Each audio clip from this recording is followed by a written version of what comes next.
Hey there, ready to open a new checking account from the comfort of your home? Opening a Chase checking account online is a straightforward process that can have you banking in minutes. Welcome back to Guide with Samuel. Here's the simple way to get started. Go to chase.com and click on Open an account. Choose the checking account that fits your needs, like Total Checking. You'll fill out an application with your personal details, social security number, and contact information. You'll need a valid US driver's license or state ID and an initial deposit, which you can fund with a debit card or by linking another bank account. My crucial pro tip: check for the new account bonus offers first. Before you apply, search for Chase checking account offer to find any current promotions for opening an account with a qualifying direct deposit. This can score you an easy cash bonus just for switching.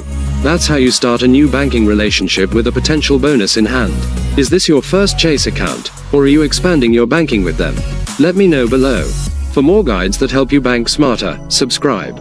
Thanks for watching. I'm Samuel, and I'll see you next time.